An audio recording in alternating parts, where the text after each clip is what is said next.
the world dissolved into blinding white light and deafening sound. We clung to each other, lost in the chaos, unsure if we were alive or dead.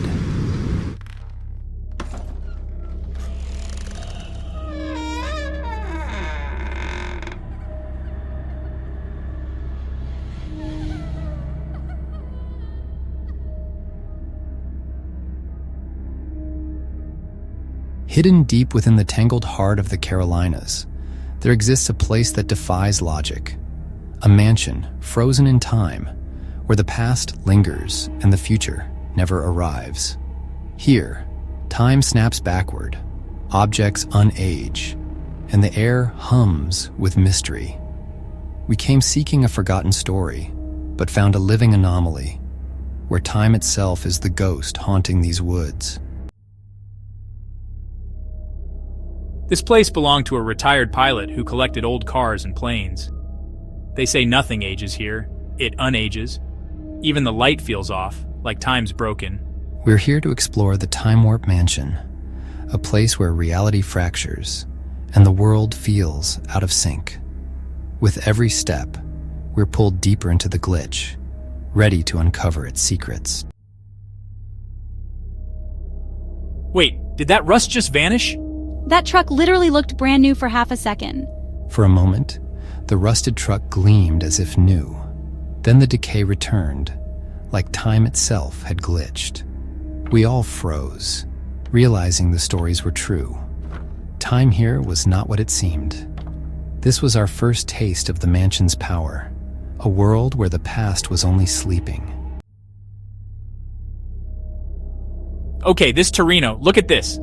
Guys, what if touching stuff resets it? The forest floor was a graveyard of automotive history. After the Explorer, we realized this place was alive, reactive. Jax, drawn by curiosity, reached for the Gran Torino. As his fingers touched the hood, a ripple of change swept across the car. The Torino gleamed, restored for a moment. Then the decay crept back. We weren't just exploring. Our presence was changing this place. Our presence triggered the property's time-warping effects. We moved with caution, passing remnants of the pilot's life, and a workshop where tools seemed to flicker between old and new. Then, we found abandoned planes in the woods. One's wing twitched, its propeller repairing itself before our eyes. The house was calling to us, its power growing stronger. Emerging from the surreal boneyard, we found ourselves before the Timewarp Mansion. It loomed, ancient and alive, a silent monarch in a kingdom of chaos. As if on cue, the house responded. Shutters creaked, paint brightened, and a gust slammed the door shut. The final gate closed behind us. There was no turning back. We stepped over the threshold, leaving the world of predictable time behind. The mansion had us now. The mansion was a museum of paused lives, dust motes dancing in shafts of light, time looping endlessly. Photographs changed before our eyes, a man aging and growing young again. The grandfather clock's hands spun wildly, its ticking a frantic, panicked clatter. We stood in the heart of the storm, the mansion's grip tightening with every impossible second. We moved from the foyer into the kitchen, adrenaline and dread rising with every step. The air felt thick, charged with a strange electricity that made our skin prickle. Time glitches were everywhere. Surfaces flickered, reality warped, and the kitchen seemed to pulse between decades. The kitchen felt like a war zone between past and present, with debris scattered across the floor and shadows shifting in unnatural ways. Appliances flashed from rusted to brand new, then back again, as if the house couldn't decide what year it belonged to. This is unreal. I've never seen anything like it. Even the canned food changed. Fresh one second, rotten the next. Labels fading and reappearing. It was a constant, sickening cycle, like the house was stuck in a loop. Time isn't just passing, it's being rewritten right in front of us. Maya was right.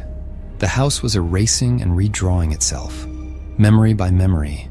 It was a living paradox, a place where time had no rules. The smell keeps changing. It's messing with my head. 1 second it's mold, then cinnamon, then something metallic. Jax noticed it first. Mold, cinnamon rolls, then ozone, all in seconds. The house forced us to relive its memories through scent. It was overwhelming, impossible to trust our senses. Every moment felt borrowed, stolen from another time. We had to keep moving, or risk losing ourselves to the mansion's shifting reality. We pushed deeper, desperate to find the source before it was too late. The mansion's secrets waited in the darkness ahead, and we had no choice but to follow. We left the chaotic kitchen and moved deeper into the mansion, a sense of being watched growing with every step. In the master bedroom, the bed seemed to restore itself, then decayed again. An eerie performance just for us. Photo albums snapped shut by unseen hands, warning us we were intruding on memories not meant for us. The house felt like a shifting maze, our curiosity turning to dread. Then, we saw ourselves outside, watching our own arrival. Seeing our own doubles outside the window shattered our sense of reality. The mansion was a mirror, reflecting our existence back at us. Logic broke down. Time folded in on itself, twisting the familiar into something unrecognizable. We existed in overlapping moments caught between past and present. We weren't just moving through the house, we were blending into its memories. The deeper we went, the more the house seemed to want us, pulling us further into its story. The mansion warped not just time, but our minds, leaving us lost in the overlapping now. We crept down the upstairs hallway, every step heavier. Did you hear that? There's a clicking noise. It's like an old projector. Inside, home movies played in reverse, time unraveling. This place is messing with my head. At the end of the hall, a door creaked open to the attic, the heart of the anomaly. We climbed into the attic, the air buzzing with raw, unnatural energy. A ceiling fan spun both ways at once.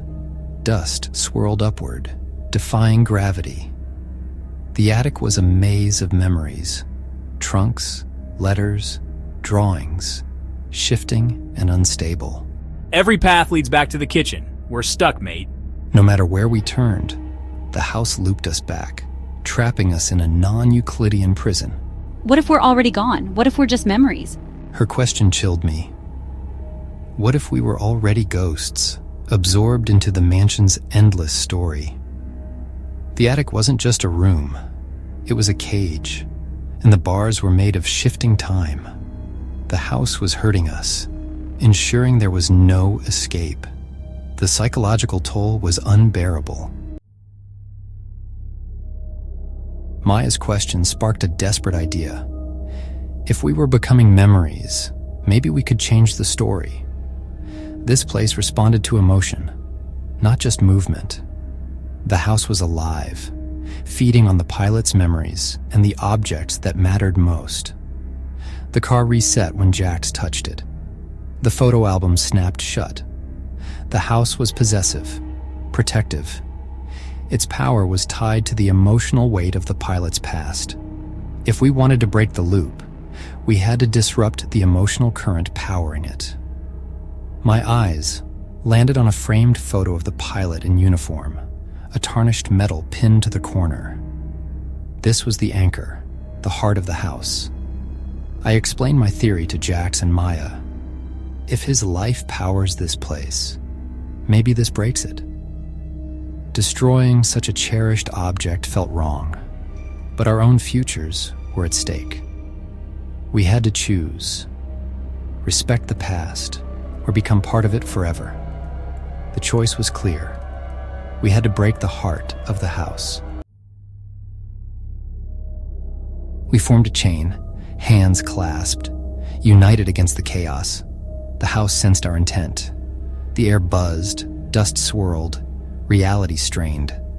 I reached for the metal, feeling a surge of emotion, pride, fear, memory, loss. I locked eyes with Jax and Maya, then tossed the metal onto the floor. The clatter echoed like a thunderclap. Instantly, time snapped. Lights exploded, and a howl of wind erupted from the walls. The world dissolved into blinding white light and deafening sound. We clung to each other, lost in the chaos, unsure if we were alive or dead. Then, silence. The light faded. The sound vanished. Suddenly, we were on the front porch, gasping for breath under a purple sky. The house behind us was silent and dark. The loop was broken. The mansion had ejected us. We stood on the porch, the silence of the normal world deafening after the chaos. Are we out? It's quiet, time's normal again. The anomaly's weight was gone, replaced by a hollow emptiness. We were safe, but we'd left a scar on a place of strange power. Every rustle in the twilight made us flinch, instincts rewired by what we'd seen. The memory of the loop was now a ghost in our own minds. As we walked back to the van, I wondered, was it a time loop, a glitch, or a man's will refusing to fade? We trespassed on a private reality and escaped, but the questions would haunt us.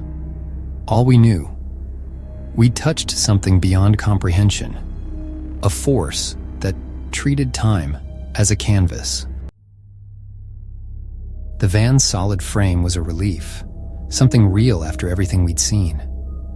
Exhaustion hit us, not just in our bodies, but deep in our minds. The mansion had left its mark. Our sense of reality stretched thin. I don't care what it was. We're not coming back. Ever! Some doors are meant to stay closed. Some mysteries left unsolved. Let this be a warning. Curiosity can be dangerous. If you sense something is wrong, walk away. Don't look back. Some places and times are best left undisturbed.